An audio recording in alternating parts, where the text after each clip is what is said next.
Hi, everyone. Thank you for coming by tonight and watching our awesome Curriculum Night 2020 video. This is the strangest curriculum night we've ever done here. Obviously, a lot of things are strange this year, but nonetheless, I appreciate you watching. I'm going to talk to you, kind of walk you through our typical day here in first grade. First, let me say that I've very much enjoyed having your children. So far this year, they are a complete joy. They are happy, they are funny, and they are awesome. So that speaks volumes for you as well to raise such awesome children. In the morning, we start with prayer service. Each day, we've been streaming it from YouTube on our projector in our classroom. Our remote students join us as well, and we say our prayers together. We have Mass every 2 weeks. They are spaced out in Mass. The only classes that are in Mass on our days are first and second grade. They do not go up and receive a blessing in the communion line. They just kind of hang out in the pews and watch and listen. So they are socially distanced, and they get to experience our Mass once every 2 weeks. And our next day is coming up this Tuesday. As far as the prayers that we say throughout the day, we say a meal prayer. We say, obviously, the morning prayers with the prayer service, and we say an afternoon prayer. The religion curriculum that we use in our school is called Be My Disciples. Students are going to learn all about the Bible. They're going to learn the importance of keeping a healthy prayer life. And they are going to learn a lot about the lives of saints and how to live every day and try our best to act like Jesus. The next thing that we typically work on in the morning is phonics and spelling. I went through a very intense training this summer called Phonics First. It is a multisensory approach to learning all about phonics and phonemic awareness and listening for sounds and letters and what letters make those sounds, and it's blending and lots of repeated drills. It's short. It only takes 10 or 15 minutes once they're in the process of doing it, and I can already see the benefits. I think it's very beneficial for them. They're doing a great job, and it's fun. They get to draw in the sand, and there's lots of today we did a Play-Doh activity with learning about the sound with M. So it's an awesome program, and I think they're going to go very far very quickly with it. Phonetic Connections is our school-wide, or at least elementary school-wide program that we use as a spelling program. It also has the components of phonemic awareness, repeated practice, blending. This is where we will get our spelling words from. We will practice sight words. I call them red words. That's Phonics First calls them red words, and there's a specific way that we practice them. So yes, we are learning sight words, and I sometimes refer to them as red words. So those are the same thing. This week, they did a really good job for their first week sorting words. I know that that's a difficult thing for them. We're still kind of learning like how to sort and what a word sort looks like. They will get better and better each week. We will be doing them in class. They will be taking them home. I do expect that they get their word cards out of their folders every night and do something with the words, sort them in some way. As the year goes on, they get more creative with sorts. They can start doing them in ABC order. You'll see they'll find lots of different ways to sort the words. We also do a lot of word building in first grade. For this, we use magnetic letters or letter tiles. I have wiki sticks that we're going to use next week to practice pushing the sound and making building words with sounds. So that's our spelling and phonics approach. Reading is a biggie in first grade, as we all know. I have already done a baseline assessment on all of the students, and they all did really well. I use that data to put them in reading groups. Their reading groups are not fixed. They can move in and out as they progress. They're very much differentiated and individualized to where the student needs to be reading. This is where they will receive their direct instruction. We will focus on decoding, retelling, sequencing, comprehension, all of the big major skills that they will need to read and understand and develop a love for reading will happen during our small group time. Students will meet daily, 15 to 20 minutes. That's something that we've struggled with so far. There's a lot of procedural things that we have to get in place before this can happen. The daily part can happen. I've had them all back here at least 3 or 4 times by now. So we will get into the groove here pretty soon, and they will all have their 15 to 20 minute small group reading time. We are still doing whole group stuff as well, but this is for their small group individualized learning time. Monday through Wednesday is the plan right now. It could change, but they will need to read whatever is in their reading folder on these nights. I really think it's important to have that repeated practice, and it gives them a chance to kind of show off what they can do to their families. It's also a good way to keep you as a family involved in your students' reading and helping them progress throughout the year. So I appreciate the help with that. I know it can seem like a lot as far as homework goes. It shouldn't be taking longer than 20 minutes. If it is taking longer, you need to just let me know, reach out, and we can work on getting a solution to that. When your student is not in a reading group, they ideally would be participating in centers. Centers have been a little bit of a struggle this year due to the restrictions. They can't kind of mix up with each other in the room, and we're trying to limit the things that they touch and the places that they go while they're in the classroom. However, as my teacher heart will allow, I can't have them sitting in their seats doing paperwork that whole time. So we have tried a few different things. Right now, this week, we worked in centers binders and kind of they had a binder that they worked through with a dry erase marker, and there were some different kinds of activities in the binder that just help reinforce things that we've already worked on. So I hope to continue on with the binders and continue letting them have their own individual materials to work on so that we can try and reduce the touching that way. They each have on their desks, they have a book bin. They get to pick out 5 books at the beginning of the week that stay in their book bin to look at, work on, read after when they finish early or during center's time. And then at the end of the week on Friday, they put their books in a book bin and we let them sit in quarantine, is what I tell them, for 48 hours.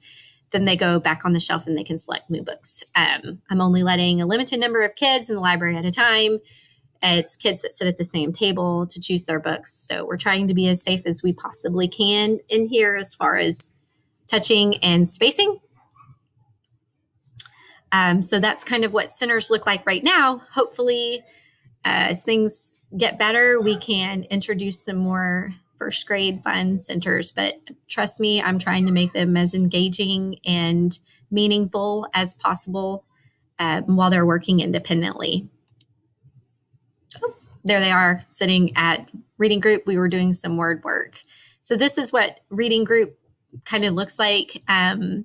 There's 4, a couple groups have 3 in there.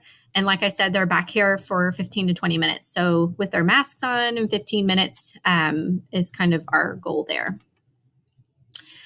Language and writing. We have a handwriting book that we use for handwriting and learning how to make and form uppercase and lowercase letters. By the end of the year, they will need to write dictated words and sentences correctly. So what that looks like is just correct letter formation. I know in first grade, we experience a lot of reversals. It's completely normal, and we're working on things like that in first grade. It's part of our goals. For writing, they will use graphic organizers. They will use journals. There's a comma there that shouldn't be there. Sorry. They will also use a writing binder, and we will introduce kind of the writing process, getting our ideas from our brains onto a piece of paper and then organizing our thoughts. As far as grammatical stuff goes, we will work on writing a complete sentence and identifying the parts of a sentence, nouns, verbs, pronouns, adjectives. We will explore and write different types of writing. So opinion, narrative, informative. We use the Step Up to Writing program. They do a great job kind of introducing a topic sentence, a star idea, and then kind of how you give more details about that. And then you write a concluding sentence that kind of sums it all up. So I think they do a good job teaching them how to start writing a paragraph. Okay. Next is math. Math is after our lunch, recess, and specials kind of break. We use the Saxon Math program. Every day we do a calendar board. This is typically done in the morning, right after we take lunch count and do our prayers and all of that stuff. We do the calendar board, a math meeting. There's a ton of learning that happens in the math meeting. There's graphing. There's lots of counting, lots of pattern work and stuff like that happens as a whole group in the math meeting. Each day they do a new concept or build on a previously introduced concept. It's good that way. It's different every day, and so it helps them stay focused and enjoy learning math. There are math assessments every 5 lessons. They look just like the homework that they take home. That's why it's just super important to do the homework every night. It just helps reinforce that, and it will help them do better on these assessments. So again, those are every 5 lessons is a written assessment that looks just like the homework papers that you've seen come home for math. Around lesson 35, we will start with addition facts, and they will start having a fact practice sheet that will come home, as well as the written practice sheet. And this again we will do side A together in class, and then side B will be their homework to reinforce what we've practiced in the classroom. Oh, and there's one of my helpers helping us with our math meeting board. Science and social studies, we work on science in the first quarter and the third quarter. Social studies we will do in the second and fourth quarter. It's kind of too much to do them both at the same time. There's not enough time in the day, and it gets kind of confusing, and it gets kind of a little boring, to be honest, to have that much time at the end of the day working on science and social studies. But fear not, we're still working on science and social studies. We're just doing it in other parts of our curriculum. Like we're working on science through reading. We're working on social studies through reading, things like that. Okay. There is a digital component to the Science Fusion curriculum, as well as the Kids Discover curriculum. We will utilize those as well. You all are doing a wonderful job at bringing snacks every day. I haven't seen any issues with snacks. Just please remember no desserts or candy or sweets or anything like that. Should be a somewhat healthy snack. They are doing a great job staying spaced out for snacks. Even on rainy days, we've still been able to go outside kind of in the covered areas and spread out on towels and have their snacks. They have a specials time every day where the specials teachers are coming to us, again, to limit the movement around the school and the shared spaces. Library comes to us. She is going to start letting them check out books, but in a safe way. She's going to bring books in and have them spaced out on a table and limit the number of children who can come and look at the books and check out books that way. Computer lab, she is going to let them start working on Chromebooks and start learning how to log in and all of those fun and exciting things that will be very helpful if it does happen that we go home for another episode of AMI, which I hope that doesn't happen. But if it does, we're doing our best to prepare them. Spanish, Mrs. Dumont comes in and does Spanish with them once a week. CEO Day is something that we have always done in my time here at St. Joe's, and it is I don't remember exactly what CEO is. It's either cooperative or community emergency outreach. What the students' role in CEO Day, they get to bring a non-perishable food item to donate to the food pantry. And on this day, they may dress out of uniform.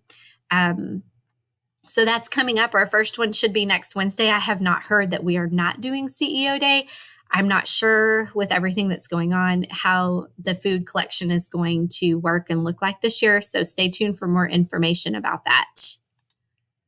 Oh, there's our socially distanced snack time outside on their towels. And this is a little bit about me. This is year 15 for me. I've bounced around to quite a few grades. I like the younger grades. I've been in preschool, first, second, third, back to preschool, and back to first. Well, back to preschool, back to third, back to first. I was born to be a teacher. It's the only thing that I've ever really wanted to do. I'm very committed to your children. I want them to be successful and grow as much as they possibly can.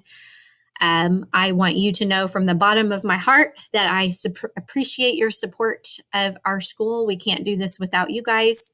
And I very much appreciate you and your commitment to your child's education. I have an open door, actually an open inbox since we're not allowed to have visitors. Please seriously feel free to call, email, text anytime. I don't want you to be sitting on a problem for a long time. I'm here to make this year as smooth as possible for you and your children. So if there's anything that I can do to help, please let me know. And my husband, Mark, and I have 3 children that attend our school. They are in 7th grade, 5th grade, and 3rd. And there they are. So again, thank you for watching and hanging out with me for a little while. I am enjoying every second with your kids, and I hope that we get to be together as long as possible this year. And please don't ever hesitate to contact me for anything. Thanks again. We'll see you soon.